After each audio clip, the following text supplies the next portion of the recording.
Assalamualaikum sahabat Jelota. Selamat siang dari Yogyakarta.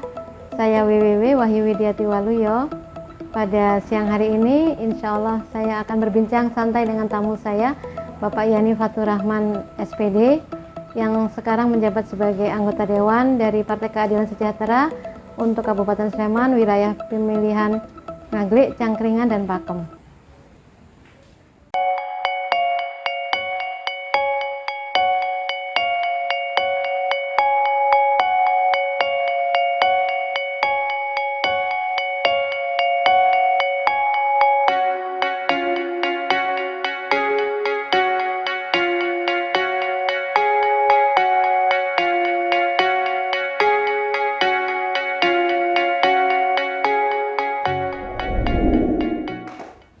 Assalamualaikum sahabat Jelota.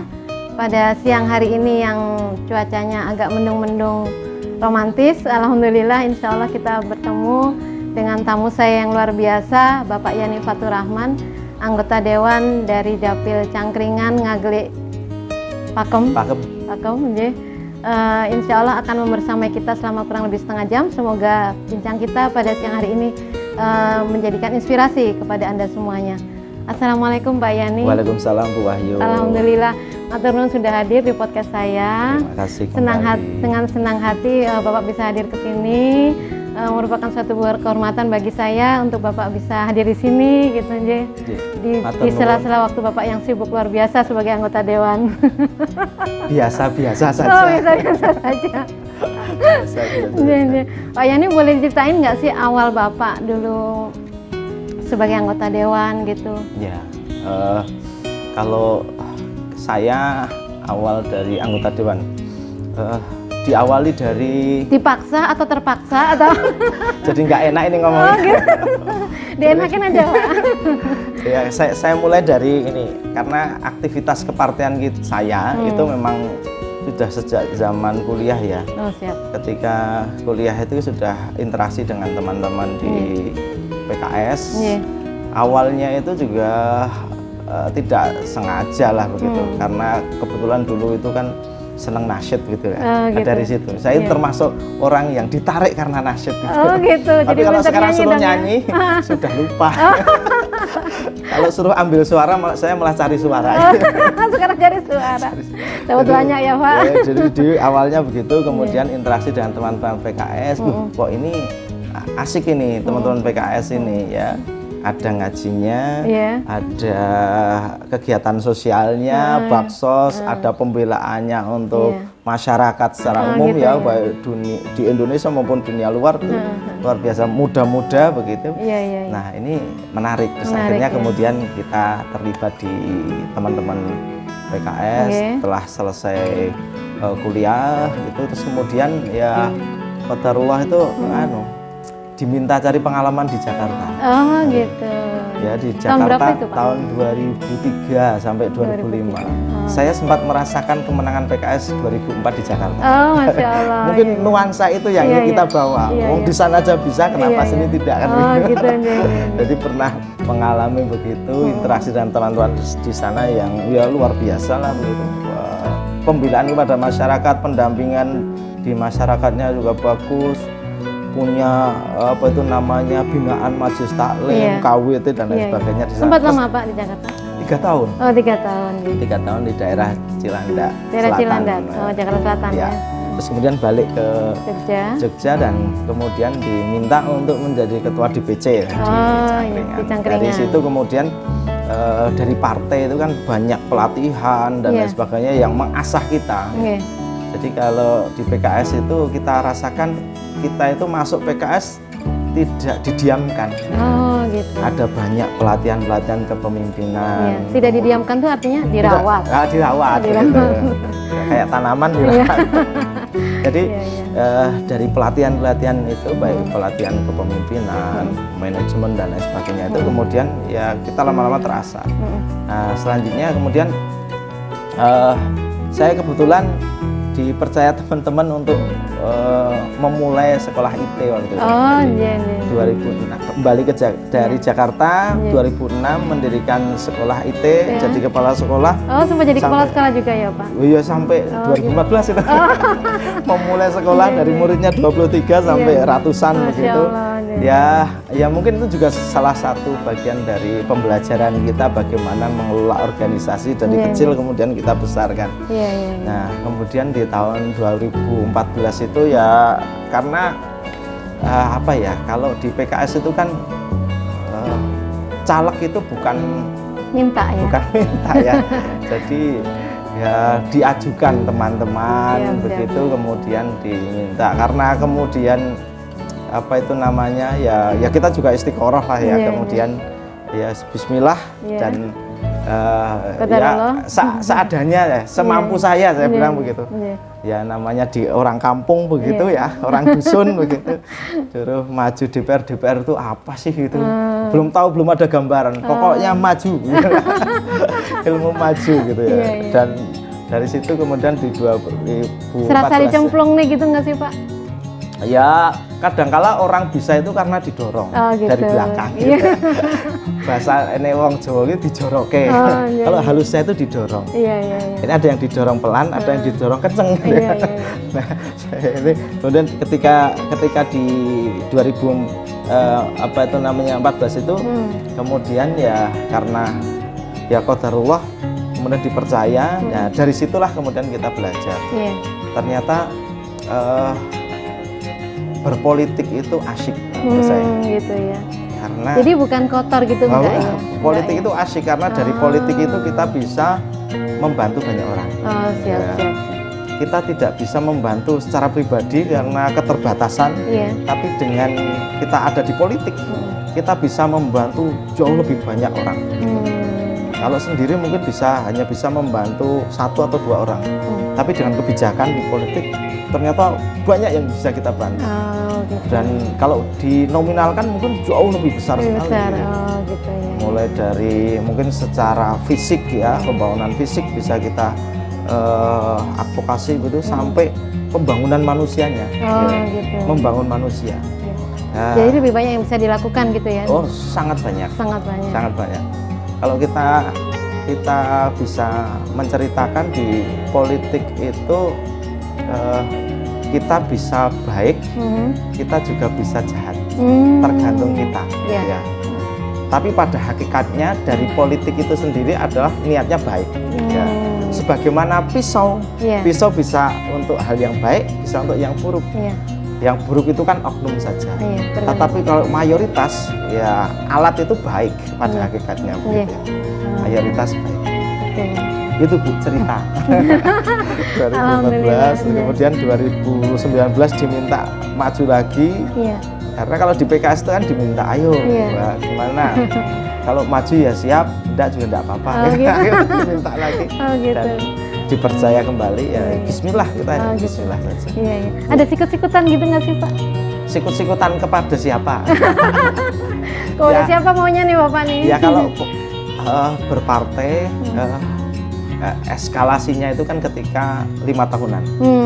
Yang namanya kompetisi itu kan seperti sepak bola. Yang namanya sepak bola itu siapa duluan yang mengegolkan. Itu kan ya cepet-cepetan lari. Kadangkala nggak sengaja nyenggol dan lain sebagainya, itu bagian dari kompetisi. Gitu. Kadangkala kepleset begitu ya. Nah ini bagian dari kompetisi. Karena kalau tidak ada kompetisi, tidak ada yang digolkan ke sana, orang tidak semangat. Gitu. Ya baris saja ya. Tapi karena ada kompetisi sehingga ada yang siapa yang duluan gitu. Ya dinikmati dengan enjoy saja gitu. Kompetisi yang sehat ya. Ya kompetisi yang sehat itu yang ingin kita bangun. Siap. Ini sekarang cerita tentang kegiatan Pak Yani sebagai anggota dewan gitu ya. Hari-hari kan sebagai anggota dewan gitu ya, berkunjung ke masyarakat gitu. Menurut Bapak tuh kegiatan yang paling menarik itu apa tuh? Jadi boleh cerita. Kalau kita di dewan itu tugasnya hanya 3 sebenarnya secara konstitusi ya. Pertama itu legislasi, membuat peraturan. Kemudian yang kedua itu budgeting itu menganggarkan. APBD di Kabupaten Sleman ini misalnya ya 2,7 triliun misalnya. 2,7 triliun. Iya, kalau itu. Jogja itu 4, sekian ya Pak? Ya. Jadi 50%-nya di Sleman gitu ya? Nah, ini dikelola sendiri. Ini khusus untuk kabupaten Sleman. Gitu. Itu berbeda lagi. Oh gitu. Oh ya. itu beda lagi ya. Kewenangan kabupaten. Sama DPR Nah, itu beda. jadi dari 2,7 triliun itu bagaimana di Dewan dari 50 anggota Dewan di Sleman ini dibahas agar ada pemerataan pembangunan. Itu yang paling penting karena Sleman itu kan ada beberapa wilayah yang itu memang di pinggir pedesaan, kemudian ada yang di perkotaan, ya ada Sleman itu ada 17 Kapanewon. 17 Kapanewon. Teman-teman Kapanewon itu kecamatan ya? Oh iya. Khusus karena khususan Jogja ya. Sleman Jogja itu punya undang-undang keistimewaan ya, Kapanewon.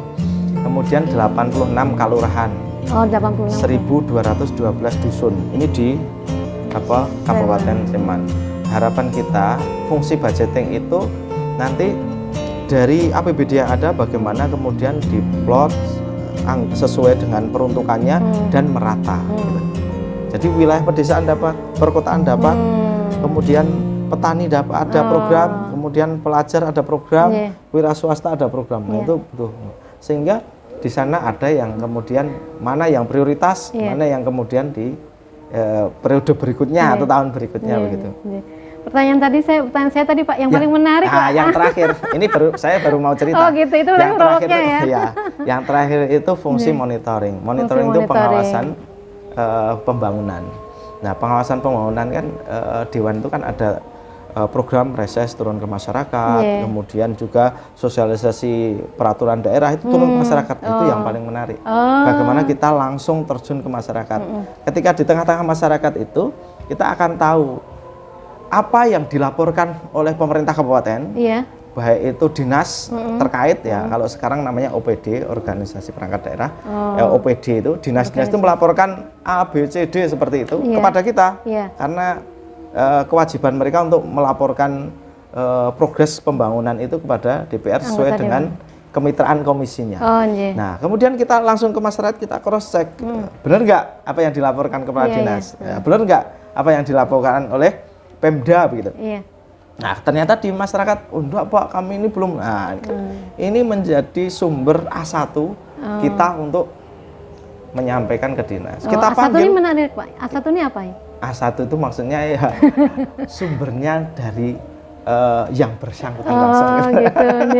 Jadi yang bersangkutan langsung menyampaikan kepada kita tentang permasalahan di lapangan. Nah, kita bisa langsung di Dewan tuh manggil OPD terkait, misalnya karena pembangunan selokan, jalan ya kepada PU, mitranya Komisi C. Kemudian terkait dengan jaminan kesehatan, kemudian pendidikan dan lain sebagainya itu kan mitra Komisi D, mitra kami kebetulan kami di Komisi D.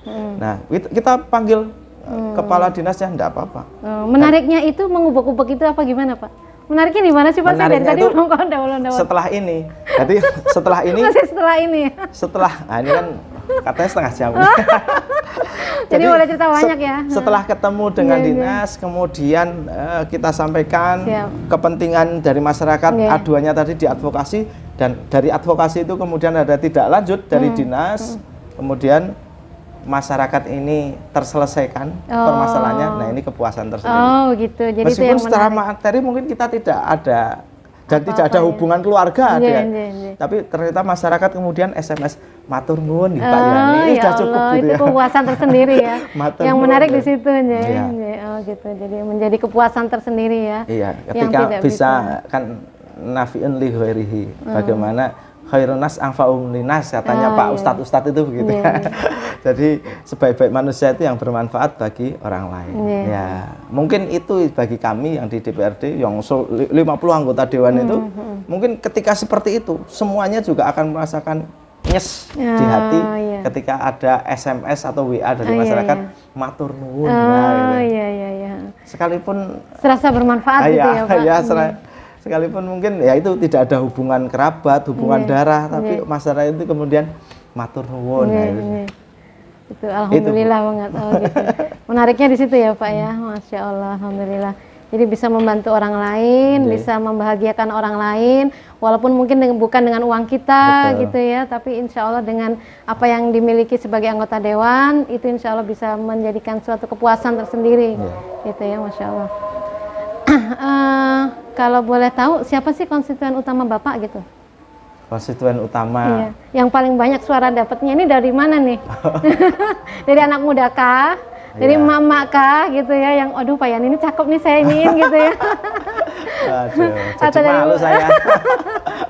Ini namanya ini buka dapur kita ini. Kayaknya fungsinya itu, Pak. Buka dapurnya anggota dewan. Ya kalau utama kelihatannya tidak tidak spesifik ya. Tidak spesifik kan. Saya kan juga sudah 40 tahun ini ya. Artinya ini kan masa-masa ya belum tua banget, tapi sudah bukan anak muda gitu ya. Tetapi sama Pak dengan podcast ini. Podcast ini namanya Jelota. Jelotan itu apa? Jelang dan lolos 50 tahun. Ya kita doakan semuanya yang nonton husnul khotimah. Amin. Jadi macam-macam saya kira ya. Jadi harapan kita itu kita tidak hanya mengambil segmen-segmen tertentu, karena kita itu kan wakil rakyat ya. Masyarakat itu yang segmen sepuh juga ada, kemudian mungkin remaja juga ada, pertengahan juga ada, yang jelota ini juga ada saya kira gitu. Jadi kita tidak memilih-milih ya, karena masyarakat kita kan juga majemuk gitu ya, masyarakatnya banyak. Mungkin dari angka statistik itu bisa didapat? Ya angka statistik ya rata-rata mungkin 30 ke atas. 30 ke atas, gitu 30 ya. ke atas. Segmentasinya memang 30 ke atas, gitu. Tapi kalau sekarang kemudian kita ke masyarakat ya semuanya, ke pemuda saya juga turun, gitu ya. Mereka yang suka dengan olahraga, kemarin juga kita berkunjung ke masyarakat, mereka penggiat olahraga, ya kita apa itu namanya sambangi, gitu. Kita sambangi. Karena kalau sudah jadi anggota dewan, harapan kita itu kepada masyarakat sudah tidak melihat bahwa kamu yang milih saya, kamu bukan yang milih saya, harapannya bukan begitu. Tapi kita itu wakil rakyat, apa yang bisa kita berikan, kita bantu ya kita bantu begitu. Tidak peduli dulu yang memilih saya atau tidak gitu ya. Tidak boleh seperti itu, tidak boleh. Nah, nanti kalau seperti itu nanti ada segmen yang tidak terurus. Misalnya dulu memilih anggota dewan tertentu yang dia tidak jadi atau partainya tidak ada wakilnya, mereka terbengkalai, mereka tidak ada yang ngurus. Jadi kalau 50 anggota dewan di Sleman itu ya seharusnya 50 itu lah yang akan menjadi talang, maksudnya talang aspirasi untuk 1.075.000 warga masyarakat di 1.075.000 Sleman. Harapannya begitu Bu Ayu.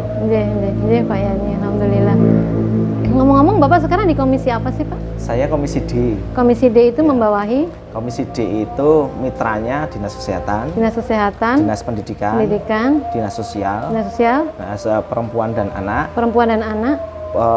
Pemuda dan Olahraga, Tenaga Kerja, Pariwisata. Pariwisata tidak? Itu pariwisata enggak ya? Enggak. Enggak ya Pak ya? Jadi 6 itu ya? Iya, pariwisata di komisi B. Kebetulan gitu. periode kemarin saya di komisi B 2005. Begitu. Kalau sekarang udah di komisi D? Sekarang di komisi D, gitu. Biar tambah ilmunya. Siap. Biar tambah pengalaman. Gitu. Waktu di komisi B ini kayaknya lebih menarik di komisi B ya Pak ya, di pariwisata, karena durungan dengan jalan-jalan gitu kan ya. Mama kan suka jalan-jalan Pak, ya kan. Menurut Bapak tuh di wilayah Sleman ini tempat wisata yang paling menarik di mana sih? Ini jadi kayak dejavu ini. Jadi dulu pernah ada di komisi B, sekarang kita review lagi. Kebetulan saya pernah ikut dalam raperda waktu di komisi B itu RIPK, Rencana Induk Pembangunan Kepariwisataan Daerah di Sleman. Jadi Sleman ini 2 destinasi utama. Pertama itu Sleman itu terkenal sebagai kota 1000 candi. 1000 candi. Kabupaten 1000 candi itu Sleman. Candi yang paling besar, pengunjungnya juga paling banyak itu Prambanan. Tetapi Prambanan itu pengelolaannya bukan kabupaten, itu milik pusat BUMN TWC. ya, BUMN ini ya, TWC, Taman Wisata Candi. Ini untuk Borobudur dan Prambanan serta Boko ini pengelolaannya khusus, ya? pusat BUMN. Nah, kemudian yang Sleman, selain ini ya, selain Prambanan tadi adalah Merapi. Oh iya. Nah, ini rencana program pembangunan pariwisata nasional ini dua tempat ini. Nah, kemudian kalau lokal, kalau di Sleman nuansa muatan lokalnya itu kalau di Sleman sekarang itu paling banyak itu desa wisata. Oh gitu. Selain Merapi ya, kalau Merapi kan tarikannya lavator. Iya, lavator. Yang membuat magnet itu lavator. Oh, iya, Berbicara Sleman, kalau belum ke Merapi lavator, belum ke Sleman. Jadi kalau ke Sleman masih lavator. Tapi Merapi itu pengelolaannya ada 3, ada provinsi, ya di Kaliurang ya, itu provinsi, kemudian pusat Taman Wisata Gunung Merapi itu milik pusat, terus kemudian PT AMI itu yang mengelola provinsi, miliknya provinsi, kemudian yang retribusi masuk itu kabupaten. Nah, kemudian yang paling banyak sekarang desa wisata Sleman. Yang kita juga ada berapa desa wisata Pak di Sleman? Kalau terakhir waktu saya di Komisi B itu 39. 39 desa. Tapi wisata. itu terbagi atas 3 klaster, 3 kelompok, yaitu tumbuh, berkembang, dan mandiri. Kalau yang mandiri itu masih sedikit, seperti Penting Sari, Pulerejo, terus Tanjung, ini yang sudah mandiri, yang uang itu sudah berputar di sana cukup besar, miliaran per tahun. Itu mandiri. Tanjung itu dekat sini kan ya Pak? Iya betul, di sana Tanjung. Tanjung, kan? Di sana ya, dekat Sleman, ya. Nah, itu yang sudah mandiri. Kemudian yang berkembang dan tumbuh. Nah, pemerintah itu tentu mensupport yang ini, tumbuh dan berkembang. Ya. Karena yang namanya desa wisata itu pengelolaan itu harus dari masyarakat. Bukan personal desa wisata ya. Kalau masyarakatnya baik, kompak, kemudian modern secara administrasi, nanti insya Allah akan berkembang. Dan kita mendorong agar Pemda itu agar fokus ke pengembangan desa-desa wisata. Karena kalau desa wisata itu tumbuh, maka masyarakatnya juga berkembang. Iya, ekonominya di situ juga akan berkembang. Dan saya sempat melontarkan juga waktu itu, mari kita juga kembangkan juga hotel masyarakat. Hotel masyarakat itu maksudnya homestay di desa wisata. Oh gitu, ya. Karena hotel-hotel sini sudah berkembang, nggak usah kita promosikan, dia sudah penuh. Gitu ya. Tapi kalau hotel masyarakat atau homestay di situ, itu kan ketika isi, maka masyarakatnya bisa secara ekonomi bisa meningkat. Gitu. Nah itu hotel-hotel masyarakat itu harapannya bisa support, dikembangkan. Mulai ada ya Pak sekarang ya? Sudah banyak ya? Di desa-desa wisata itu kan sekarang paket wisatanya begitu. Gitu. Paket wisata datang ke sebuah desa wisata, kemudian menginap di sana, makan di sana, beraktivitas dengan masyarakat seharian di situ. Itu kita namakan hotel masyarakat. Ya, menginap di rumah warga. Itu kan bagus. Rumah tradisional gitu rumah tradisional. Dan menarik ya Pak angka misalnya semalam itu ekonomi yang berputar di situ itu misalnya sewa rumah dan makan lain sebagainya semalam 400.000. Kalau di hotel itu kan masih hotel kelas bawah 400.000. Kalau di sana 400.000 bagi masyarakat udah besar sekali. Begitu. Nah, dari angka itu maka kemudian bisa menyekolahkan anaknya, bisa lebih tinggi lagi pendidikannya, karena efek dominonya angka kemiskinan itu saya sangat yakin itu bisa diturunkan ketika masyarakat itu dinaikkan taraf pendidikannya. Jadi orang miskin tapi anaknya sarjana. Itu yang paling mudah untuk menurunkan angka kemiskinan. Dari pendidikan. Karena mindsetnya pasti berbeda. Pola pikirnya berbeda. Jadi Sleman itu yang cukup miris itu. Sleman itu harapan lama sekolahnya itu 16, sekian tahun. Itu kan 16 tahun sekolah itu kan sudah S2. Ya toh, S1 lebih lah gitu. Tapi ternyata rasio lama sekolahnya Sleman di Sleman itu baru 10,9 tahun. Gitu. Padahal lulus SMA 12 tahun. Artinya rata-rata lama sekolahnya itu tidak lulus SMA. Kalau fasilitasnya itu sudah bagus Sleman itu. Jadi tingkat pendidikannya masih rendah ya? Iya, lama sekolahnya masih begitu. Artinya 50 perguruan tinggi di Sleman itu yang banyak yang memanfaatkan itu bukan dari warga Sleman, pendatang. Dari pendatang ya. Atau orang Kalimantan sekolah di sini. Orang dari luar Jogja kemudian sekolah, karena Jogja, Sleman, kota pelajar kan begitu. Tarikannya begitu. Ini ternyata warga sini sendiri itu rasio lama sekolahnya itu hanya 10,9 tahun. Rata-rata. Sleman. Iya. Berarti kan jadi itu tantangan untuk pemerintah Sleman gitu ya, untuk bagaimana bisa manusianya. Membangun manusianya gitu ya. Mungkin begini, mereka lebih senang orang itu datang ke Sleman terus mendirikan kos gitu ya. Banyak orang luar di situ kuliah di situ, tapi anaknya tidak dikuliahkan. Ya miris. Saya kira ini perlu edukasi semuanya lah ya. Tidak hanya pemerintah saja yang disalahkan, tapi juga bersama-sama masyarakat. Pak Yani, terima kasih bincang-bincangnya. Sekarang kita masuk kepada klik jawab 3 detik ya Pak. Jawab kira 3 detik ya. Waduh, ini bikin saya deg-degan. Saya minum dulu. Bismillahirrahmanirrahim. Yang nggak deg-degan guys. Biasa aja Pak. Jadi pertanyaan yang pertama 3 detik ya Pak. Pergi ke gunung atau ke pantai? Pantai. Karena saya orang gunung. Yang kedua, pergi ke objek wisata sendiri atau sama keluarga? Sama keluarga dong. Oh gitu. Takut digorok ya Pak. Nggak boleh pulang. Yang ketiga, jadi kepala sekolah atau anggota dewan? Anggota dewan. Anggota dewan ya Pak, lebih menarik ya. Kan saya sudah 2 tahun dan kemudian manfaatnya saya bisa bantu sekolah, bisa juga membantu yang lain. Gitu. Jadi lebih menarik ya. Oke, jadi alasan yang pertama tadi ke gunung atau ke pantai, Bapak milih ke pantai. Karena Bapak orang gunung ya. Udah biasa lihat gunung. Oh gitu ya, pengen yang panas-panas gitu. Ya. Anggun saya tuh, anak gunung. Kemudian yang kedua, pergi ke objek wisata sendiri sama keluarga pasti, karena sudah berkeluarga. Kemudian yang ketiga, jadi kepsuk atau anggota dewan. Bapak lebih memilih kepada anggota dewan karena lebih banyak manfaatnya, bisa bermanfaat untuk orang banyak, bahkan bisa membangun sekolahan lebih dari kepala sekolah. Ya, artinya kepala sekolah saya sudah merasakan, dan ya kepala sekolah itu luar biasa, bisa membantu murid, membantu masyarakat juga tapi ketika jadi anggota dewan ternyata tidak hanya sekolah yang saya bantu, bisa masyarakat yang lain, masyarakat kecil, kemudian pedagang, kemudian yang lainnya bisa kita bantu dengan program dari pemerintah. Baik, Pak Yani mungkin mau ada yang disampaikan kepada konstituennya, silakan.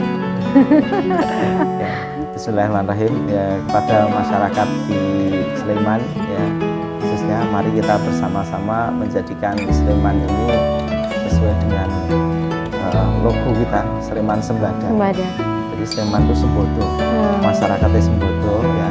Mari kita bersama-sama sesuai juga dengan tagline dari Bupati sekarang ya, sesarangan bangun Sleman. Sesarangan bangun Sleman. Jadi kita harus membangun Sleman ini bersama-sama, tidak bisa sendiri ya.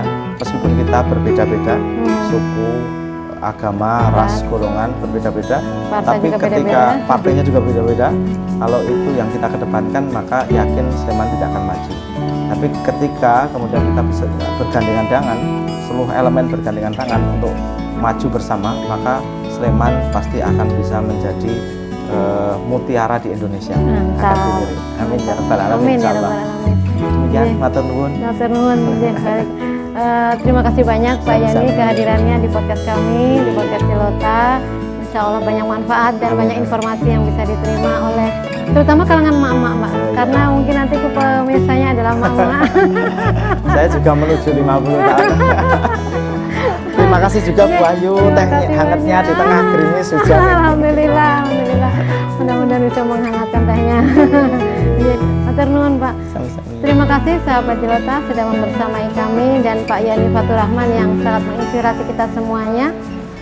Beliau tadi sudah menyampaikan dan menjabarkan bagaimana asiknya menjadi anggota dewan. Mudah-mudahan tidak keterusan kesenangan gitu. Sudah duduk mau berdiri. Diniati ibadah saja. Diniati ibadah, insya Allah. Ini mudah-mudahan kita insya Allah akan berjumpa dengan tamu saya yang insya Allah inspiratif juga, seorang difabel yang juga menghidupi kakak dan adiknya yang difabel pula. Nantikan podcast berikutnya. Assalamualaikum warahmatullahi wabarakatuh. Waalaikumsalam warahmatullahi wabarakatuh. Sahabat Cilota yang dirahmati Allah, kita sudah sampai kepada penghujung acara. Alhamdulillah kita tadi sudah berbincang santai dengan Bapak Yani Fatur Rahman. Semoga di lain waktu kita bisa bertemu dengan orang-orang yang sangat menginspirasi kita, menambah wawasan kita di channel Jawata ini.